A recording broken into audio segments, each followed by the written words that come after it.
Здравствуйте, мои дорогие подписчики! Добро пожаловать на наш канал! Не забудьте подписаться на наш канал, чтобы быть в курсе новых видео. Хотя Джихан все еще задается вопросом, почему за дверью не слышно ни звука, он вспоминает время, когда Хансер зашил себе порванный карман. Тем временем Хансер говорит, что куртка на стуле испачкана, если хочешь, я могу отнести ее в химчистку. Джихан не может издать ни звука, потому что узнает его по голосу. Я вешаю кинжал на гардероб и ухожу.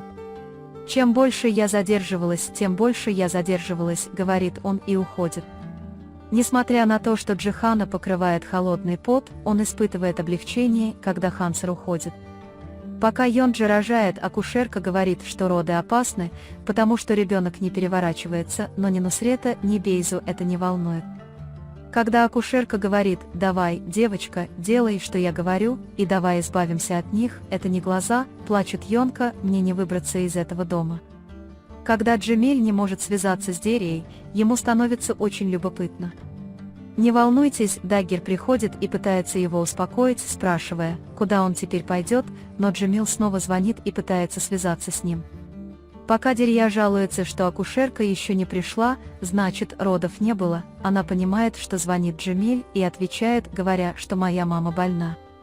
Когда Джемиль смущается и говорит, скажи мне, в какую больницу, чтобы я тоже мог приехать, Дерья говорит нет, он расстроен, его тело больше никого не хочет, мы ходим от врача к врачу, давай увидимся, и кладут трубку. Когда Джихан отправляет сообщение, в котором говорится, что упаковка очень хорошая, спасибо, Ханчеру она нравится, и он отвечает «приятного аппетита». Джихан говорит себе, этот дом не тот дом, в который можно войти и выйти как чужой. Мне жаль, что я ввел тебя в такую ложь. Столько лжи жить в доме, где пронизывает запах твоего дома. Затем он пишет Ханчеру, извините, что беспокою вас, с этого момента я буду более осторожен со своими входами и выходами, извините. Даггер рассказывает своему малышу, какой у нас добрый начальник. Джихан просит Ханчера оставить документы для оформления страховки, чтобы он мог оставаться на этой работе навсегда, но ему становится не по себе, когда Хансер не отвечает сразу. Через некоторое время, когда Ханчер пишет «Спасибо, в страховке нет необходимости», Джихан говорит, что это значит, и пишет Ханчеру, есть ли для этого особая причина. «Я должен это сделать, гарантия вашей работы». Когда Джихан спрашивает «Вы нашли эту работу подходящей?» Это потому, что у него мало денег, или я его побеспокоил. Ханчер отвечает, извините, я должен был сказать вам с самого начала, это решение было принято заранее, я буду работать около 3 месяцев. О чем думает Джихан? Хансер злится и спрашивает, что ты планируешь, что собираешься делать. Ханчер говорит, что мы уедем отсюда через 3 месяца, моя дорогая, он построит с тобой новую жизнь. Дерья понимает, что Йонка находится в сложной ситуации, но ничего не может сделать и остается беспомощной. Бейза, что это она не смогла родить, она делает это назло нам. Пока мне хотелось, чтобы ты позвонил мне после того, как все закончилось, телефон госпожи Мукаддер падает на землю. Когда Бейза спрашивает, что здесь делает телефон моей тети, Нусрет берет телефон и идет к Йонке и спрашивает, что это, ты украл его из кармана моей сестры, Йонка говорит, что я его не брал, она ему дала.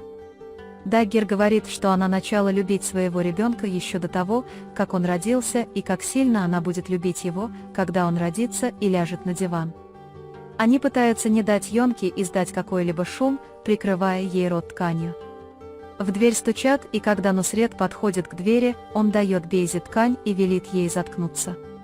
Когда он открывает дверь, его встречает полиция. Пока кинжал протягивает руку, он слышит стук из окна. Когда он смотрит, он видит, что это Джихан, и снова закрывает занавеску. Затем он открывает его и говорит, иди сюда. Когда Джихан зовет Хансера и говорит, что это произойдет один раз, Джихан врывается в окно и говорит, что если ты не придешь, я приду.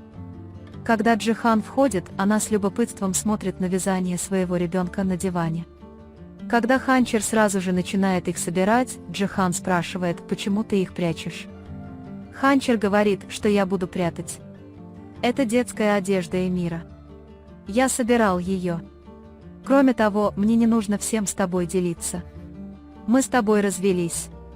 Когда Джихан спрашивает, как у вас отношения с новым начальником, Ханчер отвечает, он очень джентльмен.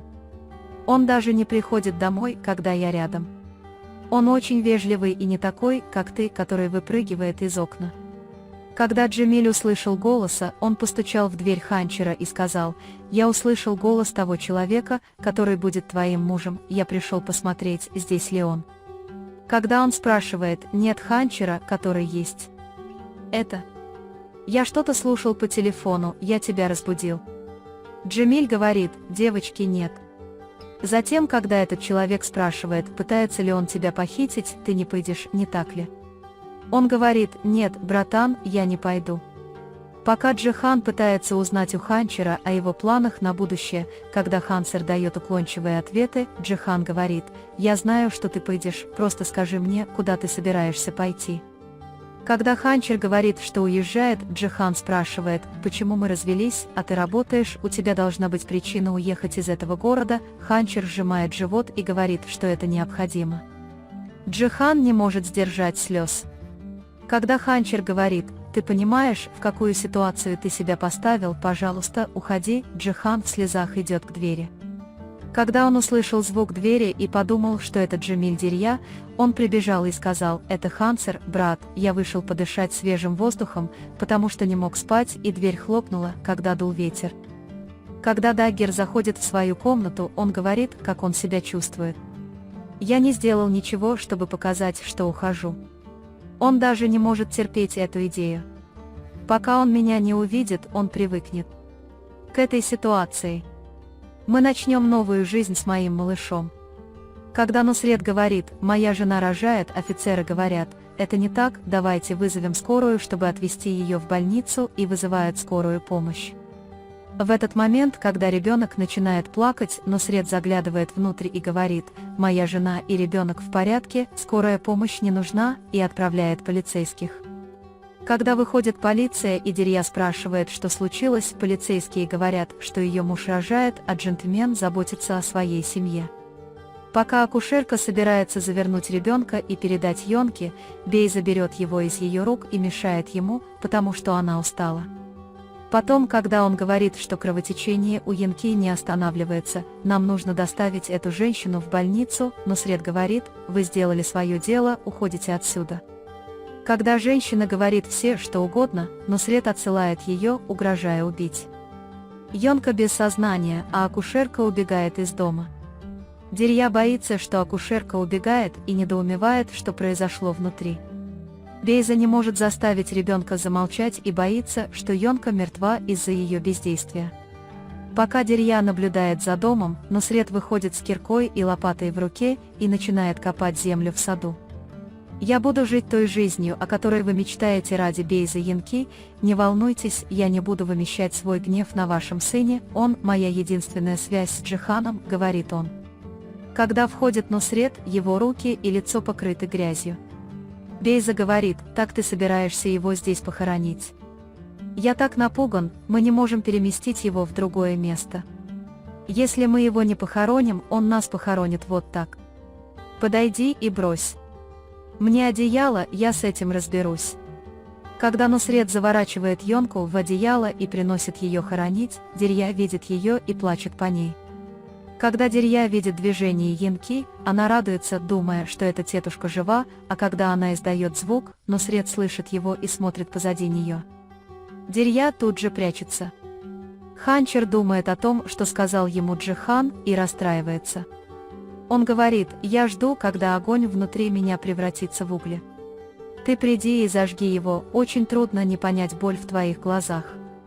Пока Нусрет заживо хоронит Йонку, Дерья молча наблюдает за ним. «Утром, — говорит Ханчер Джихану, — я знаю, что ты чувствуешь, что я опоздаю на 2 часа, но я приду сразу».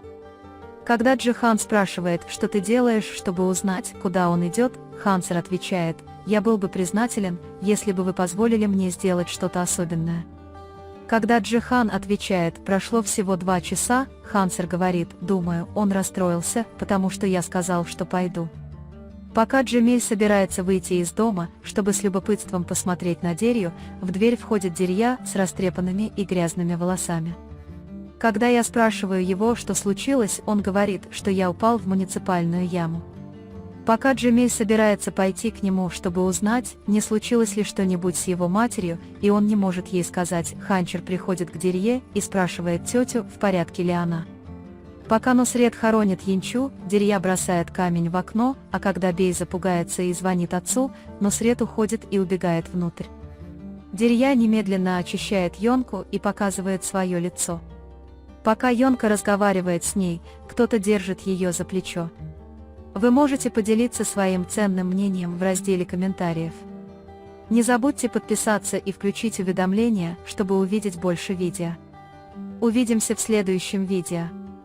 Береги себя. До свидания.